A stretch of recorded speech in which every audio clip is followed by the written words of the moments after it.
Assalamualaikum warahmatullahi wabarakatuh. Selamat sore, shalom, nama budaya, salam kebajikan.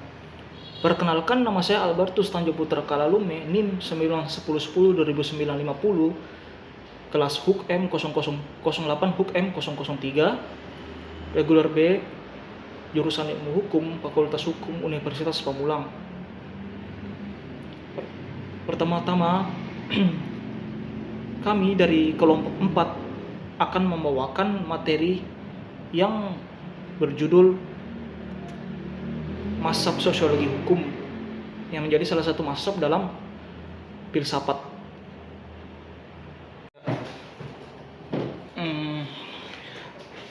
Saya berasal dari kelompok 4, di mana kelompok 4 akan membahas tentang mazhab sosiologi hukum. Pertama-tama, sebelum kita memasuki lebih lanjut, kita harus pahami dulu apa itu pengertian sosiologi hukum. Sosiologi hukum untuk pertama kalinya diperkenalkan oleh seorang Italia yang bernama Ancelotti pada tahun 1882. Sosiologi hukum pada hakikatnya lahir dari hasil pemikiran-pemikiran para ahli, baik di bidang filsafat hukum, ilmu maupun sosiologi. Sosiologi hukum saat ini sedang berkembang pesat. Ilmu ini diarahkan untuk menjelaskan hukum positif yang berlaku, artinya berlaku isinya dan bentuknya berubah-ubah menurut waktu dan tempat dengan bantuan faktor kemasyarakatan. Menurut Roni Hatinojo Sumitro, ilmu hukum dapat dibedakan ke dalam dua cabang spesialisasi. Yang pertama itu tentang studi tentang law in books dan studi tentang law in action. Law in books disebutkan bagi studi atau kajian tentang hukum sebagai tercantum di dalam kitab undang-undang atau sebagaimana diatur dalam peraturan perundang-undangan. Dengan kata lain, studi tentang hukum sebagai norma atau kaidah. Hukum sebagai norma atau kaidah bersifat otonom, artinya bahwa hukum tersebut berdiri sendiri dan bebas dari segala pengaruh. Sedangkan law in action disebutkan bagi studi atau kajian tentang hukum sebagai gejala atau proses sosial. Hukum sebagai gejala atau proses sosial sifatnya itu heteronom. Artinya, hukum tersebut memiliki pengaruh dan hubungan timbal balik dengan gejala sosial lainnya seperti ekonomi, politik, sosial budaya, agama, dan lain-lainnya. Hukum sebagai gejala sosial yang bersifat empiris dapat dipelajari sebagai independent variable maupun sebagai dependent variable. Hukum yang dipelajari sebagai dependent variable maupun sebagai independent variable merupakan resultan atau hasil dari berbagai kekuatan dalam proses sosial dan studi tersebut dikenal sebagai sosiologi hukum. Di lain pihak, hukum dipelajari sebagai aspek kehidupan sosial dan studi yang demikian dikenal sebagai studi hukum masyarakat.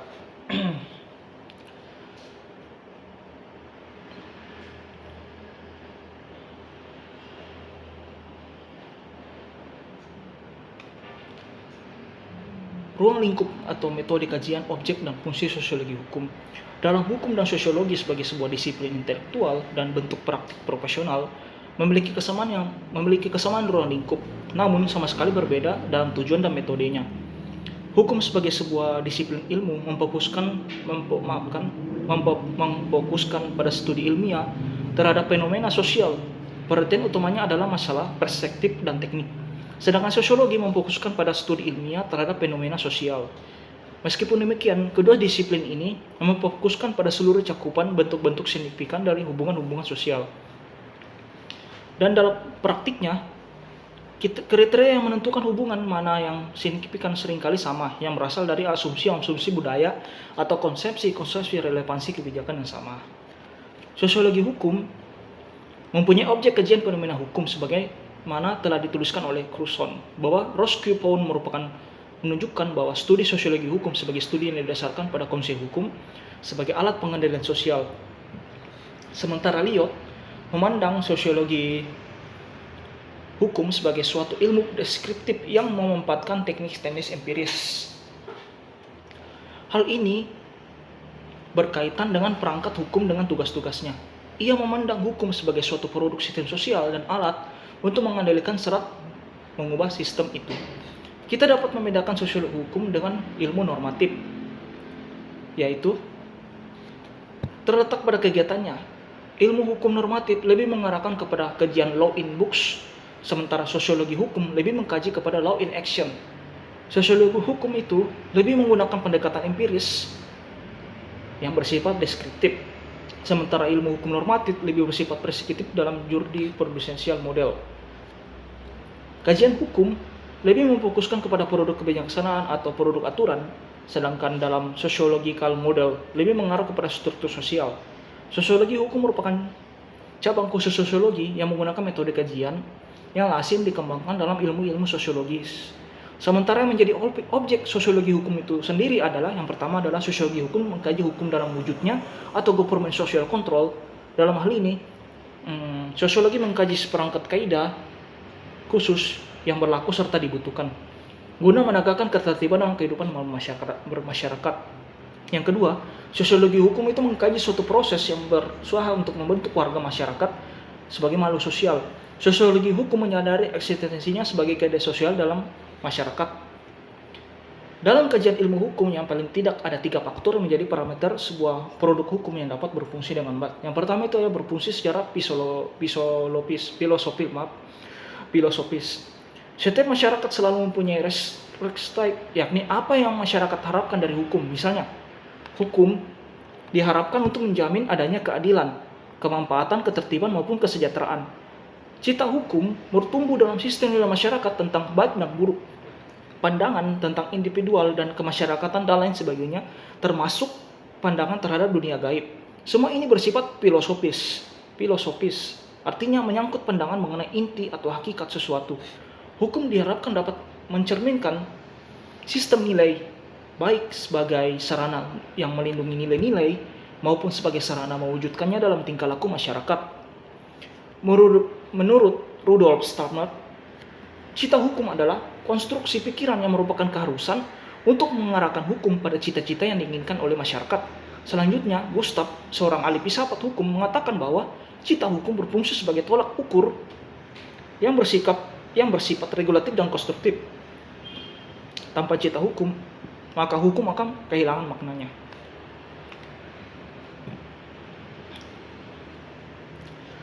Dalam pembentukan peraturan perundang-undangan, proses terwujudnya nilai-nilai yang terkandung cita hukum ke dalam norma hukum tergantung pada tingkat kesadaran penghayatan akan nilai-nilai tersebut oleh para pembentuk hukum. Tiadanya kesadaran akan nilai-nilai tersebut dapat menjadi kesenjangan antara cita hukum dan norma hukum yang telah dibuat.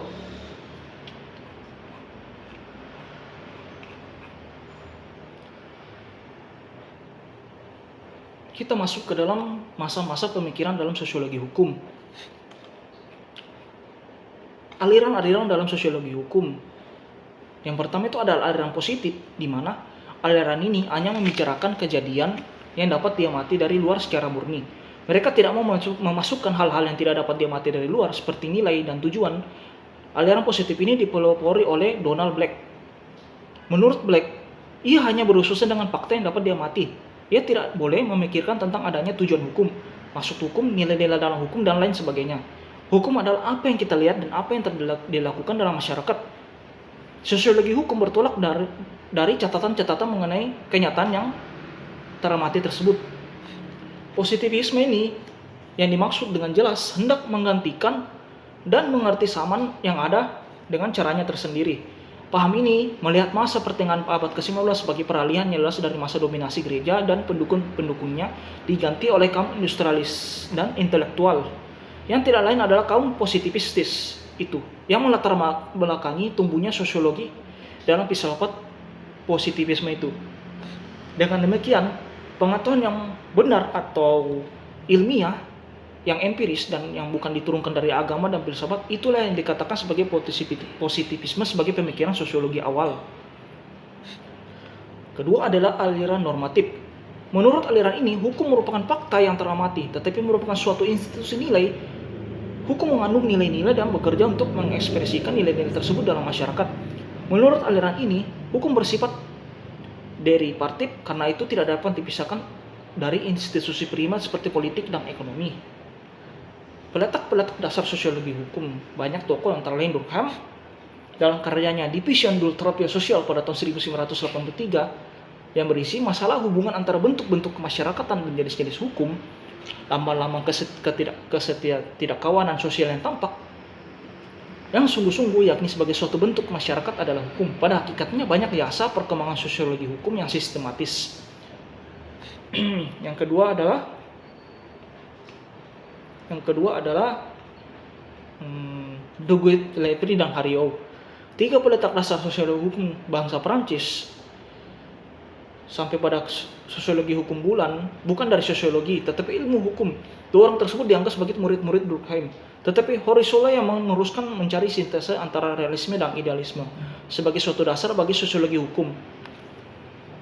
Sebaliknya, Duguid menganggap dirinya realistis dan bukan naturalistis dalam orientasi, sedangkan Lepri cenderung pada bersifat subjektisme yang sangat idealis.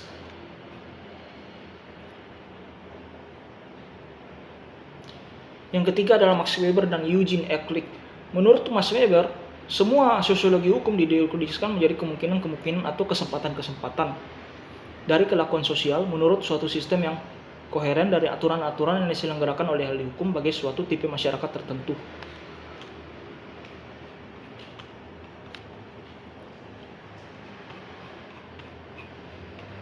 Kita masuk di tokoh-tokoh sosiologi hukum. Yang pertama itu tokoh Eropa Barat yang ada Karl Marx, terus ada Henry S. Maine, ada dari tokoh Amerika Serikat ada Oliver Wendell Holmes, ada Ross Pound, ada Benjamin Nathan Cardoso. Terus yang terakhir itu adalah positivisme hukum dan masalahnya. Hukum seringkali dikatakan sebagai memiliki karakter beraspek ganda yang dapat diekspresikan dari berbagai macam cara. Sehingga hukum terdiri dari beberapa perspektif dalil-dalil harus yang menentukan cara subjek-subjek hukum harus berjalan. Namun pada saat yang sama, ia membangun sebuah fenomena sosial yang hanya ada apabila petunjuk pelaksana benar-benar memiliki pengaruh pada cara orang berpikir atau bertingkah laku. Pada intinya, positivisme adalah sebuah posisi filosofis yang menegaskan bahwa pengetahuan ilmiah yang berasal dari observasi terhadap data dari pengalaman dan bukan spekulasi yang berusaha untuk melihat kebalik fakta-fakta yang diobservasi untuk mengetahui sebab utama, makna, atau esensi. Filsafat hukum dan positivisme mendapat serangan yang sangat kuat khususnya dari kalangan berkaitan secara tidak langsung dengan upaya mempertahankan struktur profesional tertentu dalam praktik hukum. Ia dianggap telah mengabaikan peran nilai-nilai atau setidaknya prinsip sebagai suatu komponen hukum, bahwa dalam memperlakukan pengaturan sebagai data hukum yang tersedia, ia mengasumsikan kepastian dan kejelasan di dalam peraturan yang sama sekali tidak jelas dan bahwa ia tidak bisa menanggulangi masalah hubungan yang kompleks antara peraturan dan kekuasaan legis dari kalangan penjabat pembentuk regulasi hukum di kalangan masyarakat kontemporer yang kompleks. Untuk materi selanjutnya akan dilanjutkan oleh rekan saya Ayu Amira. Baik, saya Ayu Amira akan melanjutkan materi yang telah disampaikan teman saya, mengidentifikasi rancangan sosiologi terhadap kajian hukum. Yang pertama, kajian normatif, kedua kajian filosofis, dan yang ketiga kajian empiris. Kajian normatif, kajian ini memandang hukum sebagai kaidah yang menentukan apa yang boleh dan apa yang tidak boleh dilakukan. Kajian ini bersifat preskriptif, menentukan apa yang salah dan apa yang benar. Kajian normatif terhadap hukum dilakukan antara lain pada ilmu hukum pidana positif, hukum tata negara positif, dan hukum perdata positif. Dengan kata lain, kajian ini lebih mencerminkan law in book. Dunianya adalah desolen. Apa yang seharusnya kajian hukum normatif ini lebih ditekankan pada norma-norma yang berlaku. Kedua, kajian filosofis. Kajian ini lebih menitik beratkan pada seperangkat nilai-nilai ideal yang senantiasa menjadi rujukan dalam setiap pembentukan, pengaturan, pelaksanaan kaidah hukum. Ketiga, kajian empiris. Kajian ini memandang ilmu hukum sebagai kenyataan yang mencakup kenyataan sosial. Selanjutnya, pendekatan sosiologi terhadap hukum. Sosiologi hukum merupakan suatu disiplin ilmu yang sangat muda dan merupakan cabang sosiologi terpenting yang sampai sekarang masih dicari perumusannya. Sosiologi hukum menghadapi dua kekuatan, yakni dari kalangan para ahli hukum dan ahli sosiologi, yang terkadang keduanya bersatu untuk menggugat keabsahan sosiologi sebagai disiplin yang berdiri sendiri. Pemikiran hukum sosiologi. Bertolak dari titik pandang praktisi hukum, telah terjadi perubahan-perubahan yang cepat semenjak Perang Dunia Kedua. Perubahan-perubahan tersebut disebabkan oleh hal-hal sebagai berikut.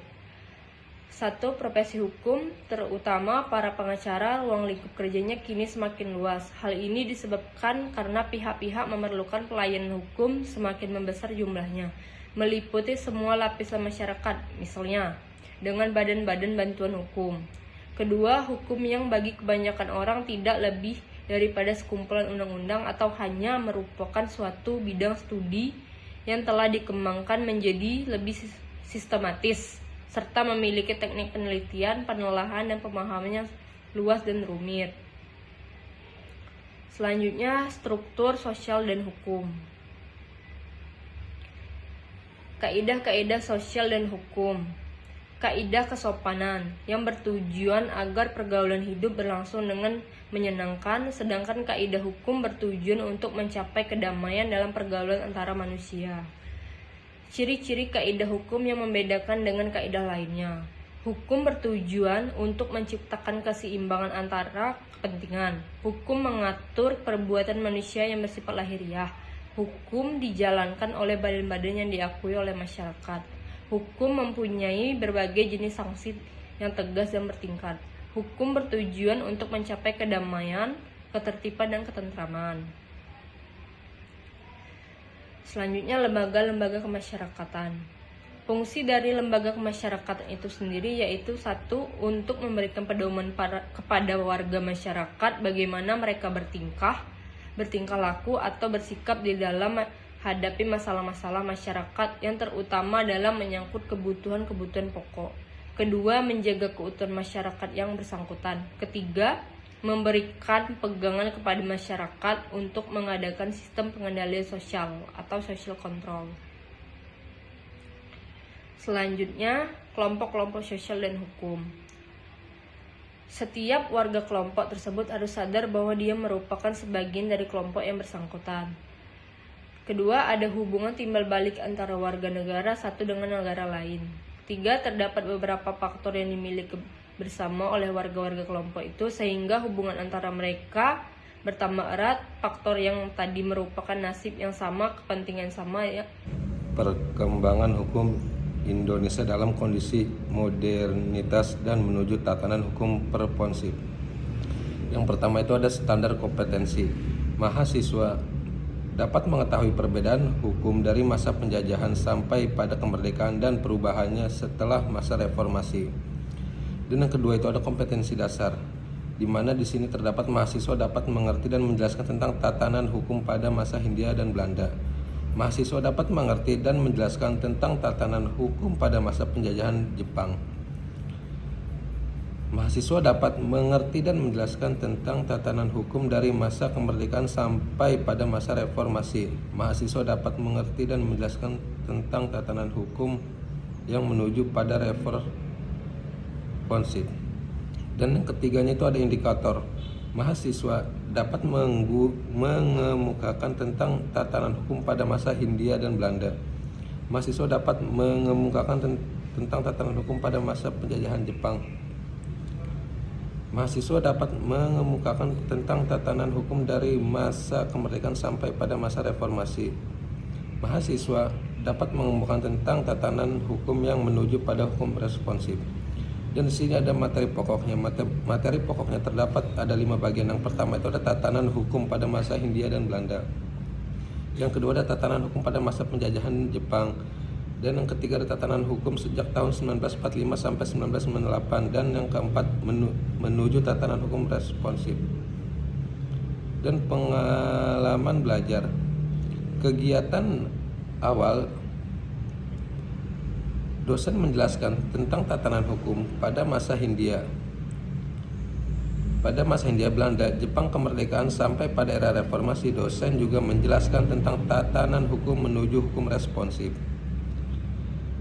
Dosen juga menjelaskan tentang tatanan menuju hukum responsif. Mahasiswa memperhatikan menanyakan hal-hal yang belum jelas dan mendiskusikan masalah ditemukan dalam materi yang disampaikan. Dan di sini ada tatanan hukum pada masa Hindia dan Belanda. Sejak tanggal 1 Januari 1900 daerah-daerah kekuasaan VOC diambil alih oleh kekuasaan pemerintah Bataves Republik yang kemudian diubah menjadi Kominje Honal untuk mengurus daerah jajahan. Raja Belanda menunjuk Den Leyst sebagai gubernur jenderal. Ia ditugaskan sebagai